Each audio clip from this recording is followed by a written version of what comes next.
नमस्कार दोस्तों, मैं आपके साथ सुमन आरएम न्यूज से। आज हम आए हैं पीएल कैपिटल के अंतरिक्ष भवन के ऑफिस में। आइए चलते हैं। तो जैसे कि आपको पता है कि 1 फरवरी को 2025 का बजट आने वाला है। आज हम कुछ एक्सपर्ट से बात करने वाले हैं, उनकी राय जानेंगे कि उनका क्या कहना है बजट के। तो बने रहिए हमारे साथ। तो दोस्तों, आज हमारे गेस्ट है विनय चोला सर, जो पीएल कैपिटल के नॉर्थ इंडिया हेड है, और अनिल कुमार, जो क्लस्टर हेड है। आज हम इनसे बजट के बारे में राय लेंगे। सर, शुरुआत करते हैं आपसे।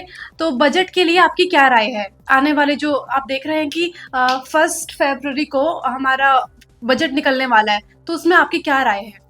देखिए, इस बजट में मार्केट को और जनता को सरकार से बहुत उम्मीदें हैं। इस बार उम्मीद है कि मध्यम वर्ग के लिए काफ़ी अच्छा बजट साबित होगा और कई जगह की कई तरह की रियायतें मिलेंगी बजट में। और साथ साथ इसके साथ साथ रक्षा क्षेत्र में और आर्टिफिशियल इंटेलिजेंस क्षेत्र में, इंफ्रास्ट्रक्चर क्षेत्र में, रेलवे में काफ़ी अच्छा इन्वेस्टमेंट आ सकता है। और सर, आपकी क्या राय है इसमें? बिल्कुल, जैसा कि विनय जी ने बताया कि इस बार बजट से हम कॉर्पोरेट जगत के लिए, मिडिल क्लास के लिए और साथ-साथ मध्यम वर्ग के लिए, निम्न वर्ग के लिए हम बजट से यही एक्सपेक्टेशन रख रहे हैं कि माननीय वित्त मंत्री जी इस बार के बजट में सारे लोगों को ध्यान में रखते हुए एक ऐसा बजट बनाएँगे जिससे सारे वर्ग के लोग खुश हों। खासकर थोड़ी-सी अभी अपनी इकोनॉमी में एक स्लो डाउन के जो संकेत दिख रहे हैं, उस पे भी निर्मला सीतारमण जी का विशेष ध्यान होगा और उसके लिए वो बजट में कुछ ऐसे कैपेक्स इंक्रीज की बात करेंगी जिससे हम बाजार वाले जो हम लोग हैं एक्सपेक्टेशन लगाए हुए हैं कि कैपेक्स इंक्रीज होगा तो बाजार के लिए काफ़ी फायदेमंद होगा। और मिडिल क्लास के जो रेट कट जो हम लोग इनकम टैक्स में हम लोग देख रहे हैं कि स्लैब में कमी होगी, तो वो भी मिडिल क्लास के लिए काफ़ी फायदेमंद होगा, जो कि हमारे शेयर बाजार से हम लोग रिलेटेड है तो उसके लिए भी फायदेमंद है। क्या इस साल के जो 2025 के जो बजट में है, इसमें कुछ बदलाव आएगा? नहीं, इस पर तो बिल्कुल बदलाव आएगा। जैसे कि अभी मैंने बताया कि मध्यम वर्ग के लिए, निम्न वर्ग के लिए, कॉर्पोरेट जगत के लिए, रक्षा क्षेत्र में, इंफ्रास्ट्रक्चर क्षेत्र में काफ़ी अच्छी घोषणाएं होंगी और काफ़ी अच्छा बजट रहेगा इस बार का। Okay sir. सर, 2024 में जो बजट था, उसमें सरकार ने किस प्रोजेक्ट्स पर फोकस ज़्यादा किया है? देखिए, 2024 के बजट में सरकार ने वैसे तो कोशिश किया है कि सारे क्षेत्र को एक मिला-जुला बजट दे, बट विशेष रूप से उन्होंने डिफेंस सेक्टर को ज़्यादा प्रोजेक्ट किया है और डिफेंस सेक्टर को ज़्यादा फंड दिया है, क्योंकि अभी भी आने वाले समय में भी नेक्स्ट बजट में भी डिफेंस फोकस में रहेंगे। लेकिन जो मेरी राय है कि इस बार डिफेंस के अलावा इंफ्रास्ट्रक्चर पे भी, जैसे पिछले बजट में भी फोकस था, इंफ्रास्ट्रक्चर पे भी उसी तरह का फोकस होगा। तो ये 2 मेन फोकस वाले सेक्टर होंगे, डिफेंस एंड इंफ्रा। सर, अभी लेकिन अनएम्प्लॉयमेंट एक बहुत बड़ा मुद्दा है, तो क्या इसमें फोकस नहीं करेंगे? बिल्कुल, आपने सही बोला कि अनएम्प्लॉयमेंट एक मुद्दा है जिसमें आप देख रही होंगी कि गवर्नमेंट काफ़ी हद तक अनएम्प्लॉयमेंट को दूर करने के लिए अभी पॉलिसी डिराइव कर रही हैं। इवन गवर्नमेंट ने प्राइवेट कंपनियों से भी ये चीज़ कंसल्टेंसी ली है कि how to remove the unemployment. तो इसके लिए गवर्नमेंट काफ़ी मेजर्स ले रहे हैं, काफ़ी स्टेप्स ले रहे हैं, तो डेफिनेटली एम्प्लॉयमेंट के लिए भी ये बजट एम्प्लॉयमेंट फ्रेंडली होगा। ओके, तो सर, पिछले स्टैटिक बजट से लेकर के कंपेयर में 2025 में जो आएगा बजट, उसमें क्या अलग हो सकता है? इसमें पिछले बार जो 2024 का बजट था वो फुल फ्लैश बजट नहीं था। सरकार का प्राइमरी इलेक्शन से पहले का बजट था, तो उस बजट ये कंप्लीट बजट होगा। और इस बजट में जो चीज़ें चेंजेस होंगी, गवर्नमेंट को एक साल करीबन लगभग कंप्लीट हो जाएगा और कई क्षेत्र हैं जैसे कि गवर्नमेंट, पब्लिक को गवर्नमेंट से बहुत उम्मीद है। गवर्नमेंट ने चुनाव में भी कई सारे वादे किए हुए थे, तो उस वादों के लिए जैसे एमएसपी है, एमएसपी के लिए फिर स्ट्रॉन्ग आएगा एक अच्छा ठीक ठाक बजट। किसानों के लिए भी, कृषि क्षेत्र के लिए भी एक अच्छा खासा अमाउंट रिजर्व होगा। प्लस रक्षा में भी दिन बर दिन हम लोग डे बाई डे कर रहे हैं, वो उसमें भी आएगा। और तीसरा सबसे मेजर जो आएगा, वो जो उम्मीद लग रही है मार्केट को भी और पब्लिक को भी उम्मीद लग रही है कि मध्यम क्षेत्र के लिए, जो मध्यम वर्गीय आय के व्यक्तियों के लिए जो इनकम टैक्स का स्लैब है, जो उसमें कुछ बदलाव आएगा, उसमें अच्छा खासा छूट देखने को मिल सकती है। और बाकी का बजट जो रहेगा वो सबकी अपेक्षाओं को पूरा करता हुआ अच्छा बजट बनना चाहिए। तो जो मिडिल क्लास, आपका कहना है कि जो मिडिल क्लास के लोग हैं उनको इस बार छूट मिल सकती है? हाँ, इसमें छूट मिलेगी, बजट में इनकम टैक्स स्लैब में छूट मिलनी चाहिए। जो अभी पिछली बार जो ड्यू रिजिम के हिसाब से 7.5 लाख रुपए की छूट है, उस छूट को करीब 10 लाख के आसपास तक होने का उम्मीद है।